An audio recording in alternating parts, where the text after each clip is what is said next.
कभी कभी इंसान छोटी सी समस्या से निजात पाने के लिए अपराध कर बैठता है, जिससे उसकी जिंदगी बर्बाद हो जाती है। प्रेमिका कमला से निजात पाने के लिए हरिराम मीना भी ऐसा ही एक अपराध कर बैठा। इसका नतीजा यह हुआ कि राजस्थान के टोंक जिले की देवली तहसील के थाना घाट के अंतर्गत एक गांव बड़ोली आता है। इसी गांव के रहने वाले गोकुल के खेत पर सरसों की फसल की कटाई का काम मजदूरों द्वारा किया जा रहा था। यह बात 10 फरवरी 2021 की है। सरसों काटते हुए मजदूरों की निगाह एक मानव कंकाल पर पड़ी। इस कंकाल के पास महिला की श्रृंगार सामग्री यानी चूड़ियां, बिछिया, नीली साड़ी वगैरह पड़ी थी। कंकाल साड़ी में लिपटा था। देखने पर लग रहा था कि कंकाल किसी महिला का है। यह बात मजदूरों ने खेत के मालिक गोकुल को बताई। गोकुल ने भी मौके पर आकर देखा। बात सही थी। गोकुल ने फोन करके गांव के सरपंच धनपत माली को खेत में कंकाल मिलने की बात बताई। कुछ ही देर में सरपंच भी खेत पर पहुंच गए। फिर उन्होंने फोन करके धाड़ थाने में इसकी सूचना दी। सूचना पाकर धाड़ थाना प्रभारी inspector Rameshwar Prasad police team के साथ घटना स्थल पर पहुंचे। घटना स्थल का मुआयना किया। वहां पर नीले रंग की साड़ी में लिपटा कंकाल मिला। थाना प्रभारी रामेश्वर प्रसाद ने इस घटना की सूचना सीओ देवली दीपक कुमार, एएसपी राकेश कुमार और एसपी ओम प्रकाश को दे दी। सूचना मिलने पर सीओ दीपक कुमार एवं एफएसएल टीम मौके पर पहुंच गई। एफएसएल टीम द्वारा साक्ष्य उठाए गए। साथ ही 11 फरवरी को महिला के कंकाल को पोस्टमार्टम एवं डीएनए जांच के लिए अजमेर मेडिकल कॉलेज भेजा गया। मामले की गंभीरता को देखते हुए एसपी टोंक ने अपने निर्देशन में एक टीम का गठन किया। इस टीम को जल्द से जल्द अज्ञात महिला कंकाल के बारे में पता लगाने की जिम्मेदारी दी गई। इस टीम में एएसपी मालपुरा, राकेश कुमार, सीओ दीपक कुमार, थाना प्रभारी धाड़ Rameshwar Prasad, head constable Harphool, Bhairulal, constable Bhagchand, Bajrang, Meghraj, Ramraj, Kanhaiya Lal, महिला कांस्टेबल ज्योति और साइबर सेल के हेड कांस्टेबल सुरेश चंद शामिल थे। पुलिस टीम ने सबसे पहले महिला कंकाल से लिपटी हुई नीली साड़ी के पल्लू से बंधी मिली एक पर्ची पर लिखे मोबाइल नंबर की कॉल डिटेल्स निकाली। यह मोबाइल नंबर हरिराम मीना पुत्र रामलाल मीना निवासी गांव भरनी का था। इस नंबर से सबसे आखिर में महावीर मीना से बात हुई थी। महावीर और हरिराम मीना कॉल डिटेल्स में संदिग्ध लगे तो पुलिस टीम ने 13 फरवरी को हरिराम को उठा लिया और उससे पूछताछ की। थोड़ी देर तक तो वह आनाकानी करता रहा, मगर फिर जब पुलिसिया तेवर दिखाए तो वह तोते की तरह बोलने लगा। उसने अपना जुर्म कबूल कर लिया। पता चला कि वह लाश टोंक जिले के गांव जगंतन डिकला निवासी कमला मोगिया की थी। वह राजू मोगिया की बेटी थी। इसके बाद दूसरे आरोपी महावीर मीना को भी पुलिस ने हिरासत में ले लिया। उससे पूछताछ की गई तो उसने भी अपना जुर्म स्वीकार कर लिया। तब पुलिस ने महिला कंकाल के पास मिले सामान को देखने के लिए राजू मोगिया, उसकी पत्नी रत्नीबाई और मृतका कमला मोगिया की छोटी बहन को धाड़ थाने पर बुलाया। इन्होंने महिला कंकाल के पास मिले सामान को देखकर अपनी बेटी कमला मोगिया पत्नी कालूलाल मोगिया के रूप में शिनाख्त कर ली। लाश की शिनाख्त हो जाने और आरोपियों के गिरफ्तार होने पर पुलिस ने चैन की सांस ली। कमला की हत्या का मुकदमा दर्ज कर लिया गया। मेडिकल कॉलेज में कंकाल की जांच हो जाने के बाद वह मृतका के पिता राजू मोगिया को सौंप दिया। उन्होंने कंकाल का अंतिम संस्कार कर दिया।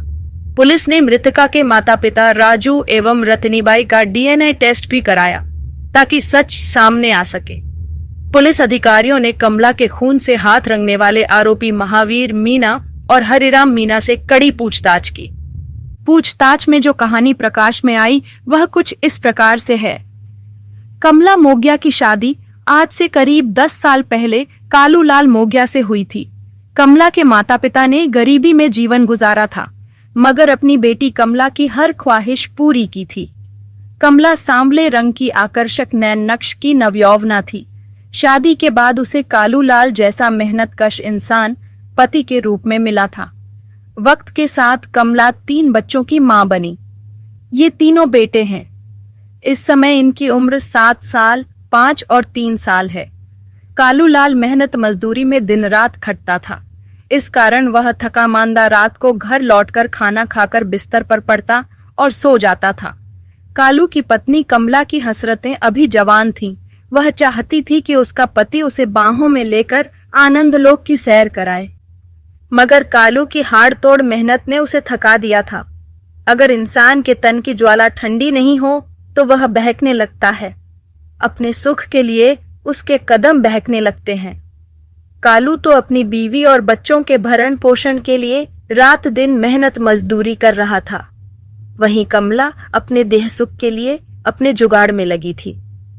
आज से करीब 10 महीने पहले कालू ने ढिकला निवासी दिव्यांग युवक महावीर मीणा का खेत बटाई हिस्सेदारी पर ले लिया। इसके बाद कालू अपनी पत्नी कमला एवं तीनों बेटों के साथ जंगल तन से ढिकला स्थित महावीर के खेत में झोपड़ी बनाकर रहने लगा। खेत में रहते हुए कुछ दिन ही हुए थे कि एक रोज महावीर खेत देखने आया। उस समय कालू खेत में काम कर रहा था। कालू की बीवी कमला झोपड़ी में बैठी खाना बना रही थी। महावीर सीधे झोपड़ी में चला गया। उस समय कमला घुटनों तक साड़ी उठाकर बैठी थी। महावीर की नजर कमला की गोरी पिंडलियों पर पड़ी। उसकी काम वासना जाग उठी। महावीर ने कहा, क्या पका रही है कालू भाई के लिए? सुनकर कमला चौंकी। उसने आगंतुक पर नजर डाली। वह उसकी गोरी पिंडलियों की तरफ ताक रहा था। कमला ने झट से साड़ी नीचे की। इसी हड़बड़ाहट में उसके उभारों पर से साड़ी हट गई। उन्नत उभार देखकर तो महावीर बावला ही हो गया।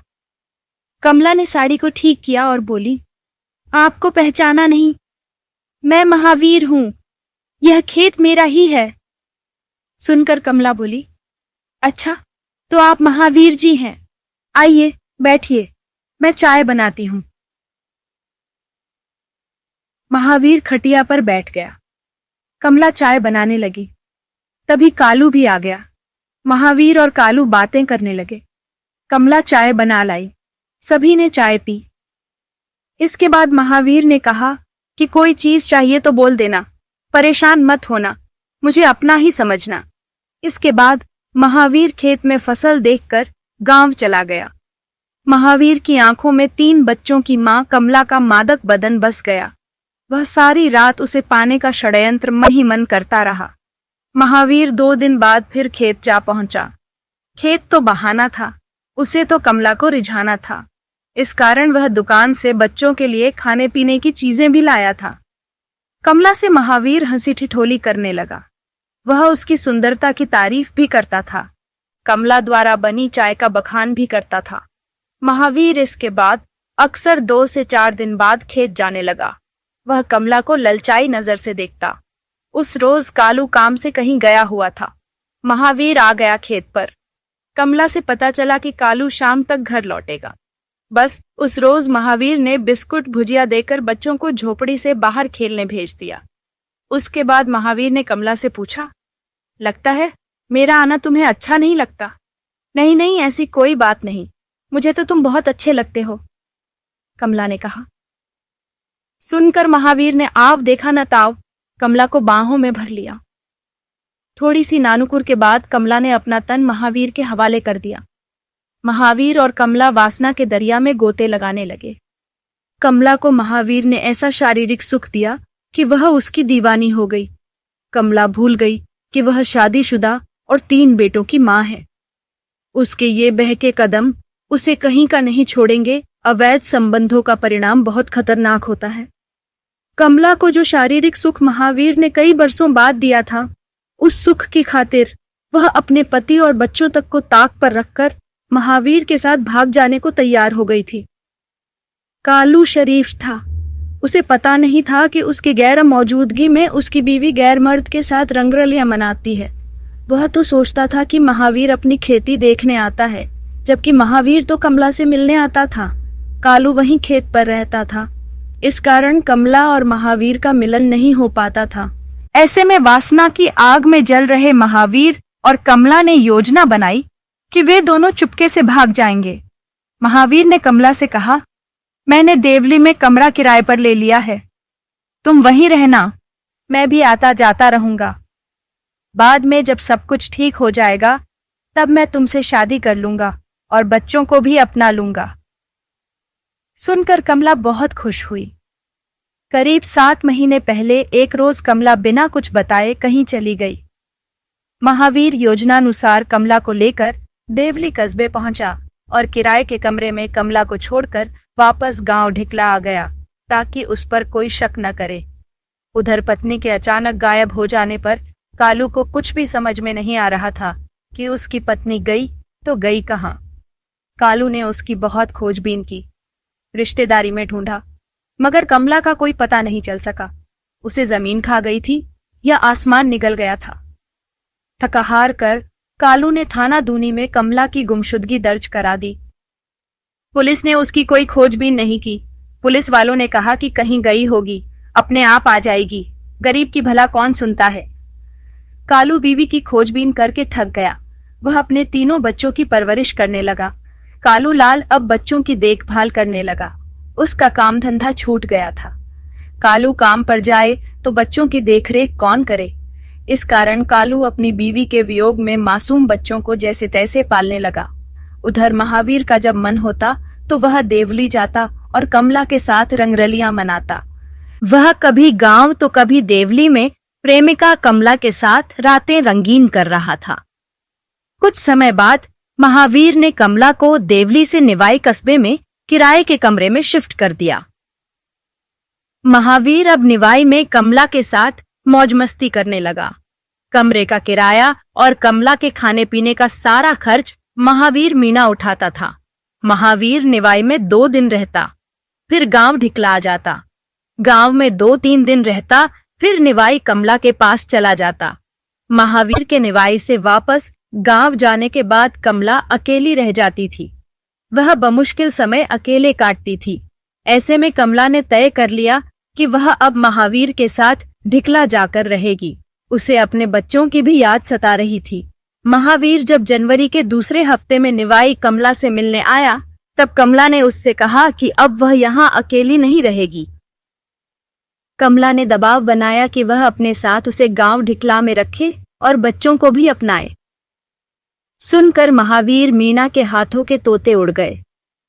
महावीर और कमला के अवैध संबंधों की खबर उसके गांव ढिकला में भी पता चल चुकी थी। महावीर के अक्सर देवली और बाद में निवाई जाकर रहने का राज गांव में उजागर हो गया था। अब कमला उसके साथ ढिकला चलने की जिद करने लगी थी। ऐसे में अब तक महावीर गांव के लोगों से कहता रहा था कि कमला के बारे में जो बातें कही जा रही हैं वह गलत हैं। उसे तो पता तक नहीं कि कमला है कहाँ। ऐसे में जब उसके साथ कमला को लोग देखेंगे तो उसकी समाज और गांव में बदनामी होगी। तब महावीर ने बदनामी के डर से कमला को ही रास्ते से हटाने का निर्णय ले लिया। महावीर ने कमला को झूठा विश्वास दिलाया कि वह 1-2 दिन में उसे गांव ढिकला ले जाएगा। उसकी बात सुनकर कमला खुश हो गई। महावीर ने भरनी निवासी अपने ममेरे भाई हरिराम मीना से इस बारे में बात की और अपने पास बुलाया। इसके बाद योजनानुसार 11 जनवरी 2021 को महावीर और हरिराम मीना बाइक द्वारा निवाई कमला के पास पहुंचे। रात वहीं कमला के पास रुके। अगले दिन कमरे का हिसाब वगैरह करके कमला के साथ मोटरसाइकिल पर टोंक पहुंचे। टोंक घूमने के बाद 12 जनवरी 2021 को चौथ का बरवाड़ा घुमाते रहे। फिर शाम हो जाने के बाद केरली कुंड आए। वहां महावीर और हरिराम ने शराब पी। इसके बाद बड़ोली के जंगल में पहुंचे और वहां एक नीम के पेड़ के नीचे बैठ गए। वहीं पर उन्होंने मौका पाकर कमला को गला दबाकर मार डाला और उसके शव को सरसों के खेत में डालकर ढिकला में अपने घर आधी रात को आकर सो गए।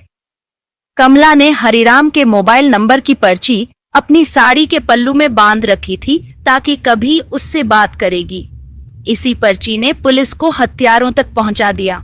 पुलिस ने पूछताछ पूरी होने पर दोनों आरोपियों महावीर मीणा और हरिराम मीणा को कोर्ट में पेश कर न्यायिक अभिरक्षा में भेज दिया। कथा पुलिस सूत्रों पर आधारित